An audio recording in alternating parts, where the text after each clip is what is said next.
Welcome to a CNBC Africa special panel discussion today, and we'll be talking about the impact of COVID-19 on Africa's aviation sector and the potential way forward. Now, for some context, Africa's aviation sector could lose $6 billion of passenger revenue compared to 2019. Now, that's according to IATA. Now, that is $2 billion more than what was expected at the beginning of the pandemic. Now, the fallout from the impact of COVID-19 could lead to a 3.1 million job losses in aviation and related industries. Now, that is half of the region's 6.2 million aviation-related employment. On this panel, we are joined by Mr. Abderahmane Berthe. He's the Secretary General of the African Airlines Association. We are also joined by Mr. Nseko. He's the Managing Director of Ifly Aviation, and Patrick Nkulikiyimfura, Managing Director of Akagera Aviation. Thank you for joining us,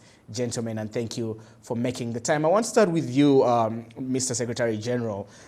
Quickly, just give us an assessment based of the reports that you've been making regarding the impact of the pandemic on some of your members in the airline sector on the continent. Thank you, Arnold, for having me on this panel. I thank CNBC for organizing this panel, and I would like also to thank my co-panelists on this.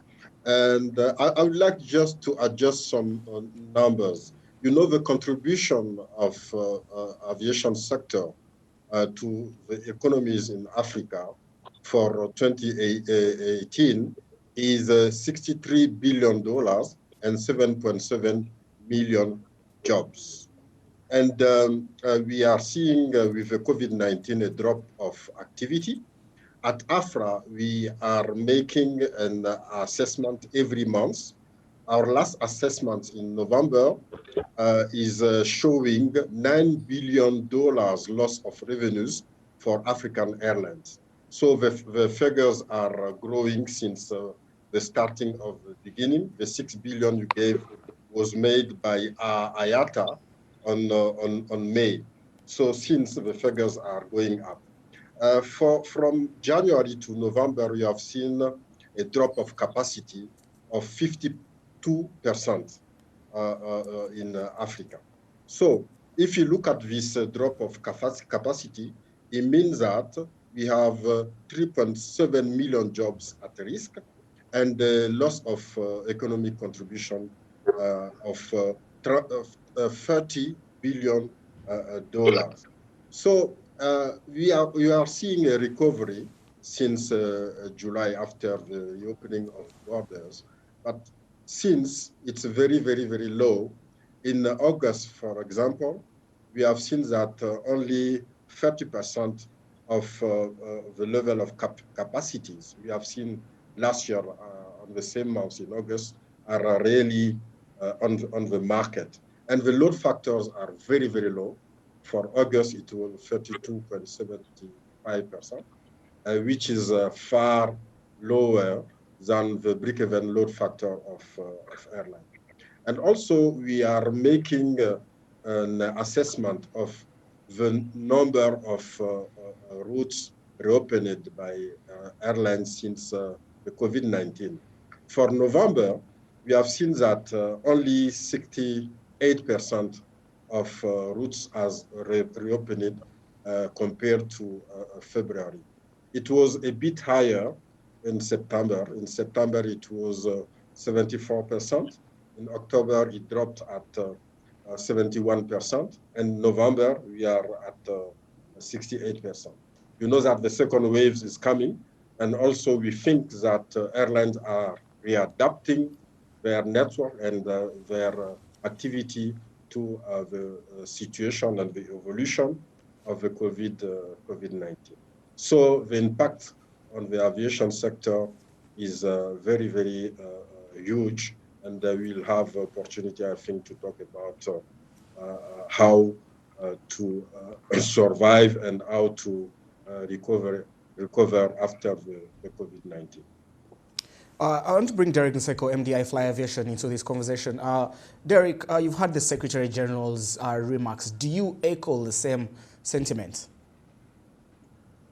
Yeah, and first of all, I just want to thank you and echo his thanks as well.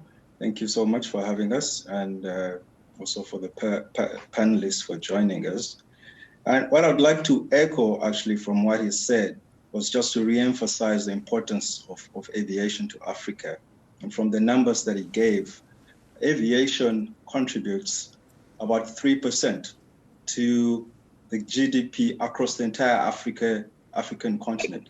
It contributes over 2.2% of the employment on the entire African continent.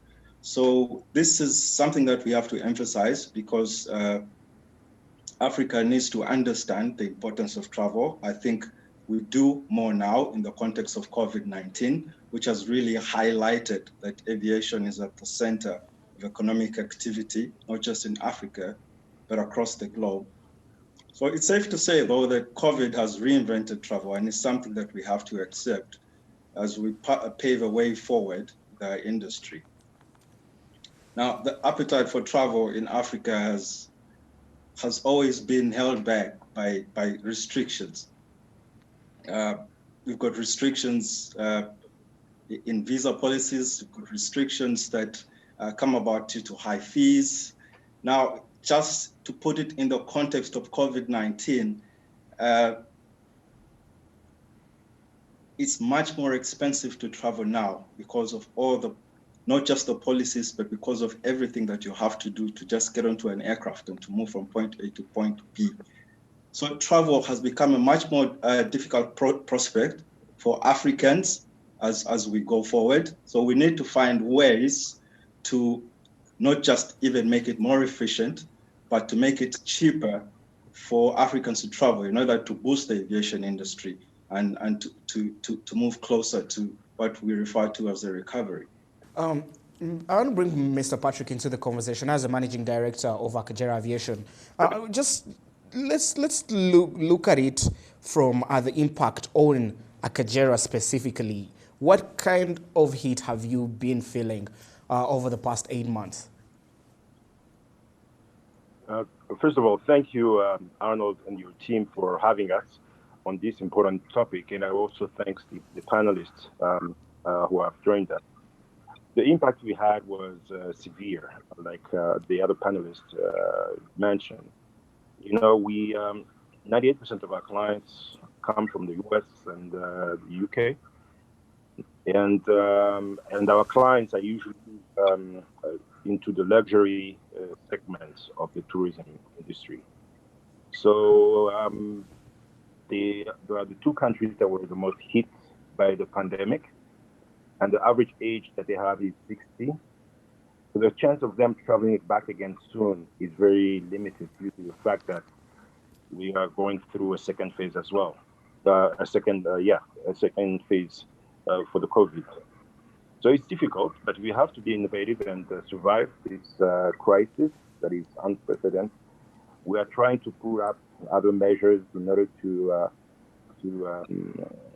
play a role on the regional basis. We plan to go to Tanzania and other countries in the region and try to be innovative and sell our services.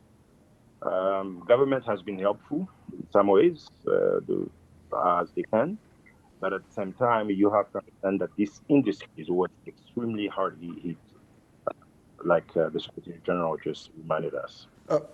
Patrick, since the reopening and the resumption of flights in some countries, Rwanda was one of the first countries to open up airports. Has business picked up? What are you doing differently to ensure survival in such a time? It's slowly picking up, but it's very slowly. Nothing compared to what we have seen in the past. It will take some time. That's why we need to be innovative and try to go regional when it comes to our marketing strategy, and see what we can play as a role, whether it's on maintenance of aircraft, whether it's on training for pilot cadets, whether it's for selling our services when it comes to emergency evacuation in the region, and see how it comes. That's what we're doing. We're trying to be innovative. We're trying to be we're not sitting down and waiting for the people to come back. We're trying to keep all our staff. Of course, salary are cut as normal, but we're trying to push as much as possible for the products to continue existing and selling on the regional market. That's what we're doing. Thank you, Patrick. Mr. Abderahmane, what could some of the industry players do to ensure not only survival during this period, but also enable them to bounce back to previous heights? We think that we will not reach the levels of traffic of 2019 before end of 2023. I want before to say something about the tourism sector. You know that in Africa, the intra-Africa activity is starting, but for intercontinental, it's another different thing, because most of the regions are closing. Unfortunately, the intra-African tourism is not so much developed. We depend on non-African tourists. And, we have the travel ban from the European Union currently. Only residents from Rwanda, in fact, are authorized to travel to Europe currently. So on that, AFRA is working with African Union Commission. But we think that stakeholders need really to put in place some multi-form financial support to aviation sector, because the big crisis today is on financial side. And for that, we are urging government to put in place a set of measures which can be economic stimulus to aviation sector, as we have seen in other regions globally. Some measures on tax and some cost relief measures, and also employment-related measures. And also, we think that it's very, very important to have an harmonization of health screening protocols, and the mutual recognition from one country to another. Because in Africa, we are 54 states, and sometimes the protocols are different from one state to another. This is not bringing confidence to passengers to travel. And also, we in Africa, we have regarding the testing, the PCR tests, we have different scales of fees. Some countries are requesting more than $150 for testing. Some are starting at $30 or $50. This also will impact the activity of airlines. And something very, very important for the restoration of the business is the connectivity. We have seen at AFRA in October, compared to before the COVID-19 in February, we have seen a drop of connectivity by 90%. So one of the concerns today is really to have a good connectivity. For that also at AFRA, we are working to see where are the gaps and see how our member airlines can work together to that we can have a very good connectivity within the continent. Of course, at AFRA, we have been making a lot of initiatives since the beginning of the pandemic. We have launched an appeal in March to African government to support their airlines. And we are also making this COVID-19 assessment every month. And in April also, we work out after the webinar on a 9-pillar recovery plan for our members and stakeholders. So how to come out from the COVID-19 situation. And also, I have to say that in May, African Union Commission put in place a high-level task force, and Africa participated to this task force to see how to sustain aviation sector for survival and recovery. And two very important recommendations were made by the task force. The first one is states to put aviation sector as a priority sector. And secondly, to put in place a $25 billion to support the aviation sector. And also at AFRA, we made an appeal with other international organizations in May to put in place $10 billion to support the travel industry, including tourism sector also. So I think it's a ongoing work. A lot needs to be done during the next months to support the sector. I'm not talking only about airlines, because in aviation we have also some other sectors concerned like hotels, tourism sectors, and also all those sectors need really to be supported by government. Because as we said at the beginning, aviation sector is a big contributor to the African economy. Okay, bringing you back into the conversation. Derek, the Secretary General was calling for government intervention. We've already seen about 4 airlines on the continent shut down during this pandemic period. Just the other day in your country, we had the Minister of Finance, Tito Mboweni, coming out to ask publicly, that's on Twitter, if South Africa actually needs a national airline. Now, my question to you will be, aren't there too many players in the sector for the market at the moment? That's a very interesting question. And just to highlight what the Secretary General said, just to get back a little bit, regarding the African Union, the task force and the funding that has been allocated for, the funding that has been raised for the aviation industry, which is a very, very positive move. From what I've learned, though,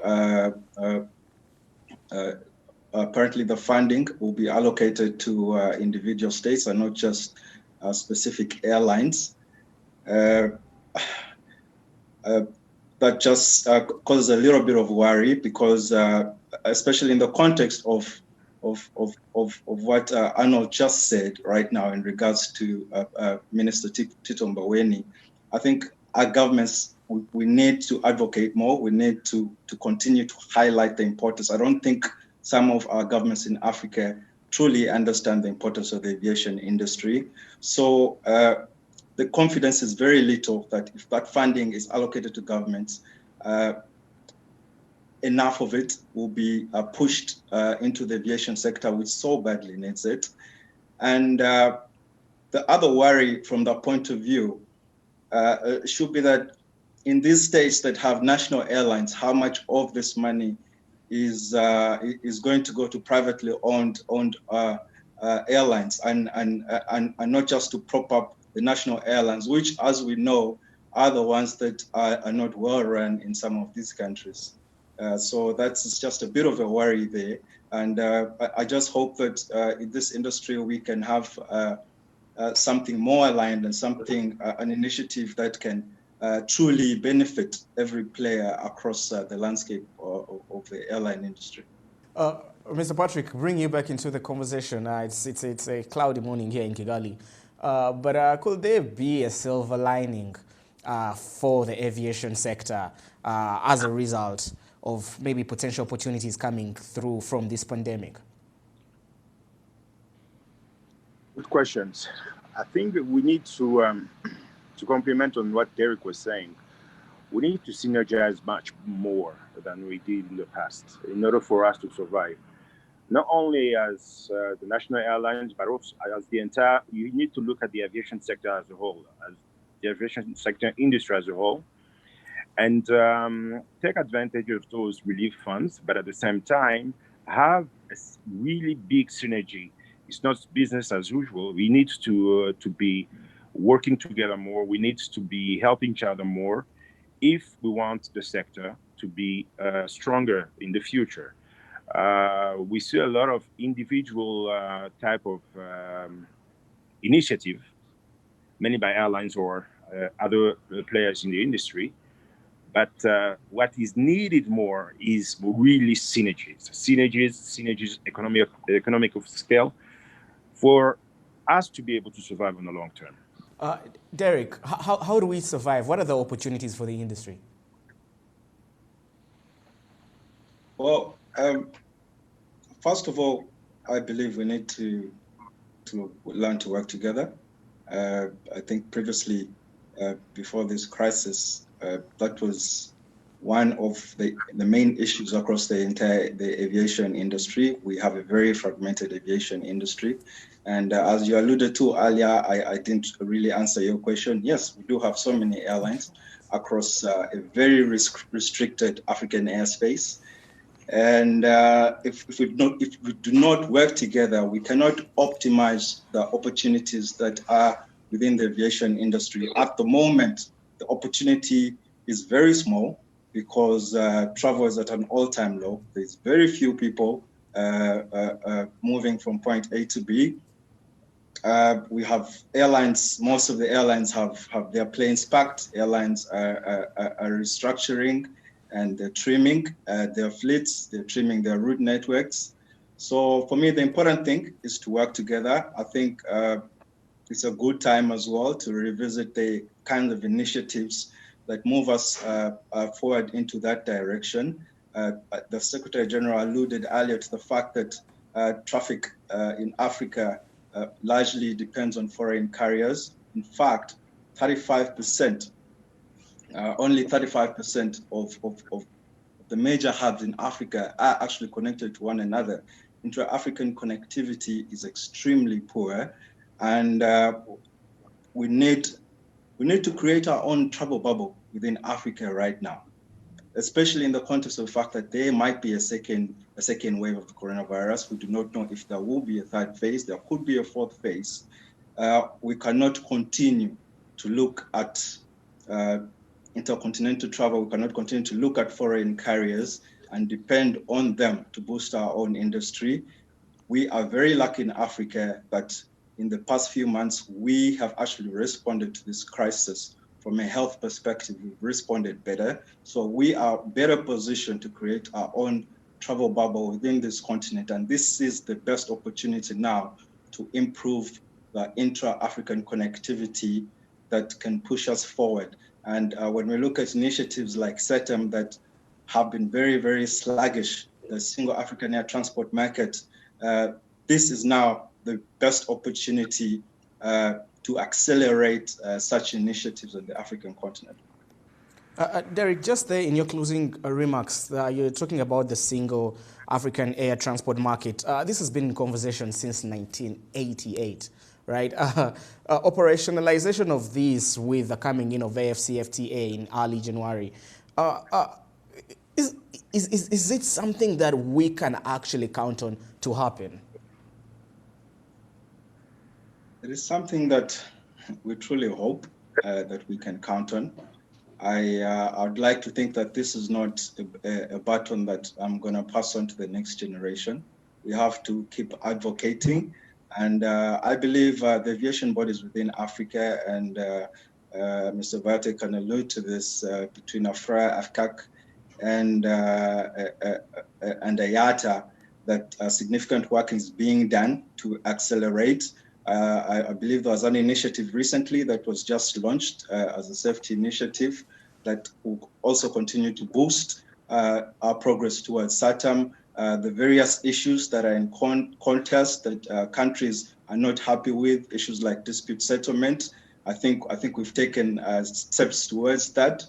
So more countries are coming on board, and I think at the moment there is enough countries that have signed up for SATEM for it to really be realized within that group. So I believe the time is now. Secretary General, you have 1 minute for your closing remarks. What's the way forward? I think the way forward is, for me, first, to build a resilient air transport system in Africa. Because you see African Airlines have been losing money for 10 consecutive years. And we also need to implement as soon as possible the 3 flagship projects of the African Union Commission, namely the SATAM. It will take time, but it cannot be reversed. And the African Continental Free Trade Area, because African states are not trading among themselves enough, only 16%. And the project, the goal is to bring it to 52% by 2022. And also the restrictions on visa. Today, 49% of African citizens need visa when they want to travel to another African country. So we need really to create an environment, conducive environment for air transport. Also, we didn't talk about it, but we have a high-cost environment also in Africa. So those challenges need really to be tackled by all the stakeholders, all the industry. And I'm optimistic because the growth rates of air transports in Africa is very, very big. It will be shifted due to the COVID-19, but it will happen in next years. And finally, Mr. Patrick, in your closing remarks, what's the way forward for Akagera Aviation? Train more people because it keeps the aircraft in the air. Build capacity building to the maximum. We need so many skilled people in our industry. I believe that the numbers for next year only in pilot demand were around 270,000. So the thing is that we need to train people. At least that will keep our aircraft in the air. We need to train people. We need to train aircraft maintenance personnel. We need to train more dispatch people. We need to train people in airline operations for us to be much more better prepared for these difficult times and grow with it. Without trained, skilled capacity building strategy in this difficult moment, who will be there to fly those aircraft? Who will be there to maintain those aircraft? Who will be there also to ensure that our level of professionalism earned by us is put in place by us? We need to train, and hopefully, I'm sure we are confident that that's something positive. Africa will bounce back when it comes to the aviation industry, and we will grow again. Thank you to our panel of experts for making the time. If you want to comment on this topic, tweet us at CNBC Africa. Have a great day.